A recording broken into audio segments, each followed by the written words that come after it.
Salam, selamat pagi saudara-saudariku yang dikasihi dalam nama Tuhan Yesus Kristus. Renungan hari ini Senin 10 Mei 2021 diambil dari 1 Timotius pasal 6 ayat yang ke-11 hingga yang ke-12 di bawah judul perikop pesan penutup. Saya bacakan demikian bunyi firman Tuhan.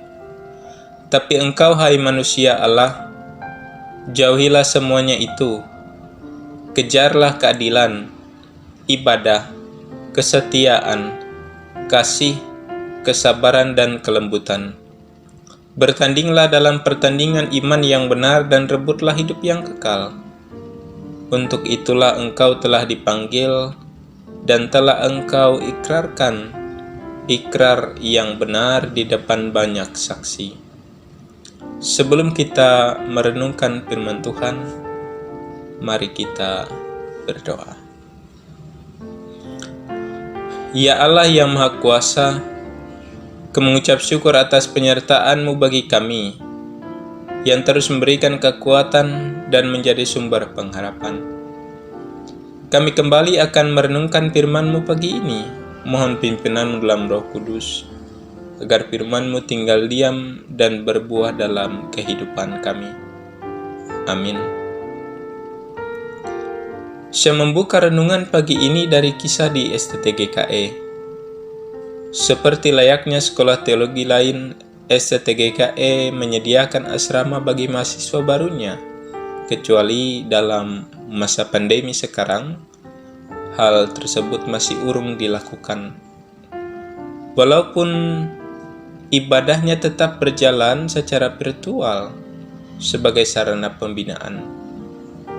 Biasanya dalam membina asrama, bapak dan ibu asrama dibantu oleh mentor yang diangkat dari anggota asrama angkatan sebelumnya, 1 atau 2 tahun lebih tinggi. Oleh sebab itu, pemilihan mentor ini menjadi sangat penting.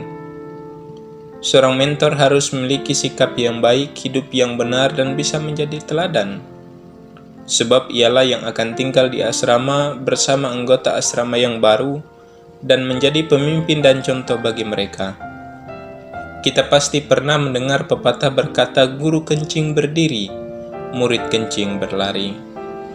Secara sederhana, pepatah ini mengandung makna bahwa perilaku seorang pemimpin akan menjadi contoh bagi orang yang mendengarnya. Jika buruk, kemungkinan berakhir buruk. Jika baik, maka akan berakhir baik. Oleh sebab itu, peran dan teladan mentor dalam asrama sangat penting. Saudara-saudariku yang dikasihi dalam nama Tuhan Yesus Kristus, kisah dan pepatah di atas mungkin tidak bisa sepenuhnya menjelaskan kondisi nas kita pada hari ini. Tapi paling tidak ia memberikan gambaran bagi kita. Nas kita pada hari ini merupakan sebuah bagian penutup dari pesan yang diberikan oleh Rasul Paulus kepada Timotius. Kita pasti mengingat bahwa Timotius adalah tokoh muda, oleh sebab itu Paulus merasa sangat penting untuk mengingatkan Timotius dalam pelayanannya di Efesus. Timotius memang memiliki pengalaman yang luar biasa bersama Paulus. Ia ikut dalam perjalanan penginjilan Paulus dan menjadi rekan kerja Paulus dalam pelayanan.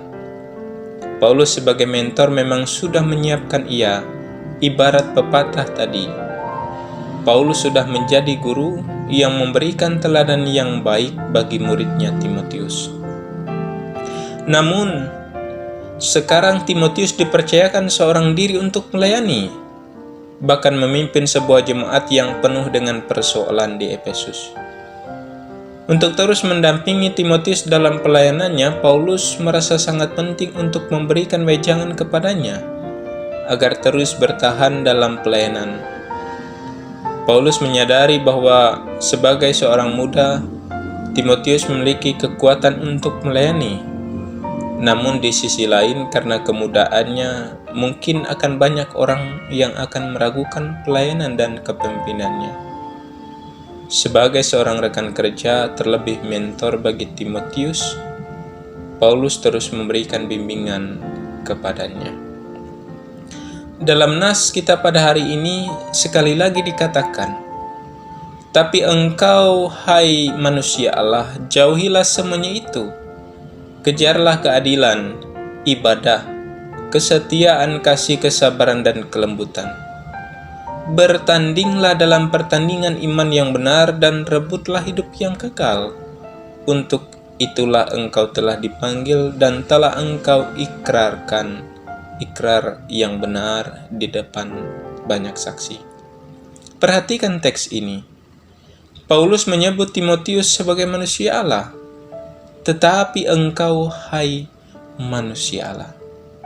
Apa maksudnya ini? Apakah Timotius adalah pribadi separuh manusia, separuh Allah? Sekali lagi, apa maksudnya istilah ini? Saudara-saudariku yang terkasih, istilah manusia Allah ini juga dapat diartikan sebagai abdi Allah atau hamba Allah. Sebutan yang sama yang juga pernah diberikan kepada Musa dalam Ulangan pasal 33 ayat yang ke-1 dan Samuel dalam 1 Samuel pasal 9 ayat yang ke-6. Oleh sebab itu, jelas pesan Paulus bagi Timotius bahwa ia harus menjauhi kehidupan dalam dusta, kecintaan pada uang yang berlebihan, mengejar keadilan, ibadah, kesetiaan, kasih, kesabaran, dan kelembutan dalam kerangka sebagai hamba Allah ini. Paulus menganalogikan ini layaknya sebuah pertandingan dan ia wajib merebut kemenangan atas pertandingan tersebut. Ia tidak boleh kalah, itulah kewajibannya sebagai hamba Allah. Saudara-saudariku yang dikasihi dalam nama Tuhan Yesus Kristus, menurut tradisi, Timotius menyerahkan dirinya dalam pertobatan sekitar usia 15 tahun, saat perjalanan penginjilan Paulus yang pertama. Saat Paulus menulis surat 1 Timotius ini dan mengirimkannya kepada Timotius, ia tengah berusia 33 tahun. Dalam istilah Yahudi, ia disebut sebagai Neos atau Zupenis dalam istilah Romawi. Memang istilah ini tidak menunjuk pada suatu keadaan kekanak-kanakan. Istilah ini menunjuk atau dipakai bagi orang yang sedang berada pada puncak kekuatannya atau biasanya berada pada usia untuk wajib militer.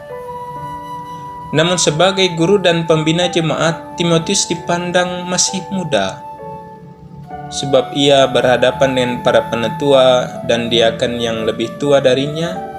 Ia harus memimpin dan mengarahkan mereka dalam pelayanan dan hal tersebut tidaklah mudah. Oleh sebab itu Paulus memberikan wejangan kepadanya untuk menjadikan dirinya sendiri sebagai teladan bagi orang lain, sebagaimana yang disampaikan dalam 1 Timotius pasal 4 ayat yang ke-12. Jangan seorang pun menganggap engkau rendah karena engkau muda. Jadilah teladan bagi orang-orang percaya dalam perkataanmu, dalam tingkah lakumu, dalam kasihmu, dalam kesetiaanmu, dan dalam kesucianmu. Paulus juga meminta ia untuk bertekun dalam kitab suci, tidak lalai, dan menjaga diri dan ajarannya agar senantiasa menjadi teladan dan mengajarkan kebenaran. Dengan demikian ia akan menyelamatkan dirinya dan semua orang yang mendengarnya. Sehingga semakin jelas mengapa Paulus menyebutnya sebagai manusia atau hamba Allah, menjauhi kejahatan, mengejar keadilan, ibadah, kesetiaan, kasih, kesabaran, dan kelembutan, serta memenangkan pertandingan sebagai suatu panggilan sebagai hamba Allah. Jadi, secara sederhana, Paulus memberikan pesan agar pelayanan Timotius berhasil walaupun ia muda adalah menjadikan dirinya sebagai teladan pertama bagi jemaatnya. Ia mengajar orang lain, namun ia harus pertama yang melakukan apa yang diajarkan itu. Sungguh sebuah tugas yang sangat berat sebagai seorang pemimpin jemaat. Sebagai seorang mentor, Paulus sendiri sudah memberikan teladan itu bagi Timotius. Dan sekarang Timotius pun harus menunjukkan itu bagi jemaatnya. Sekali lagi, guru kencing berdiri, murid kencing berlari. Saudara-saudariku yang dikasihi dalam nama Tuhan Yesus Kristus, apa yang dapat kita pelajari dari nas ini? Pertama, harus diakui bahwa menjadi pemimpin dalam masa muda memang tidak mudah. Sebab pemimpin jemaat berbeda dengan pemimpin pada umumnya. Seorang pemimpin muda di perusahaan mungkin bisa membuat perusahaan mengalami kemunduran, namun itu bisa diperbaiki. Dengan modal yang cukup dan manajemen yang lebih baik, maka hal itu mungkin dilakukan. Tapi bagaimana dengan kepemimpinan jemaat? Tugas seorang pemimpin jemaat bukan terbatas hanya pada mengarahkan hidup di dunia agar terus baik dan benar, tetapi juga berkaitan dengan perkara hidup orang lain sesudah ia mati. Tugas yang berat bukan? Membantu mengajar tentang kebaikan dan kebenaran dan menjadikan dirinya sebagai teladan. Saya melihat bahwa dalam anggota majelis jemaat GKI Pata, di beberapa lingkungan mengambil kebijakan untuk memakai kaum muda sebagai anggota majelis. Saya yakin orang-orang muda ini sudah dipilih dan hidupnya dipandang layak sebagai teladan bagi orang lain. Bahkan di GKE sendiri banyak pendeta dan vikaris yang masih sangat muda.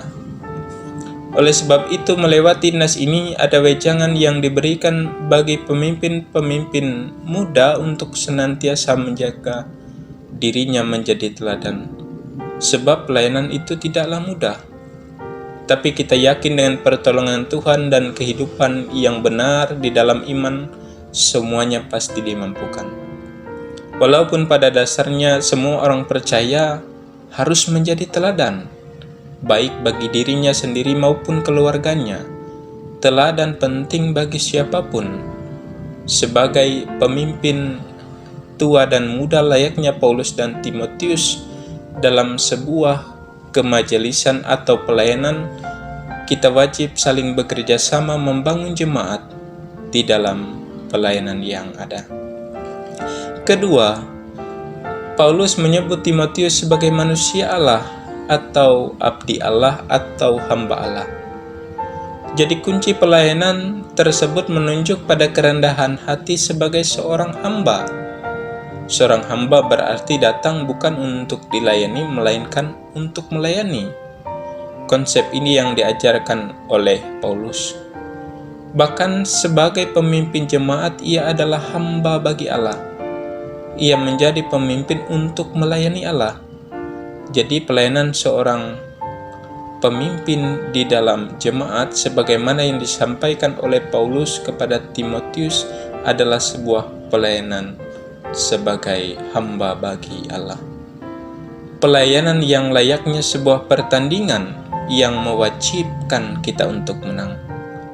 Paulus sudah memenangkan itu. Kita bisa melihatnya dalam 2 Timotius pasal 4 ayat yang ke-7.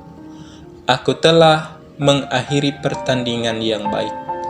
Aku telah mencapai garis akhir dan aku telah memelihara iman. Dan Timotius pun melakukan hal yang sama.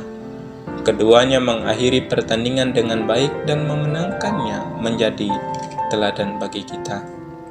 Oleh sebab itu, saudara-saudariku yang dikasihi dalam nama Tuhan Yesus Kristus, mari kita terus berjuang dalam pelayanan kita dan mengakhirinya dengan pertandingan yang baik pula. Mari terus menjadi teladan bagi orang lain dan memelihara kehidupan kita dalam pertandingan iman yang benar. Tuhan Yesus memberkati. Amin.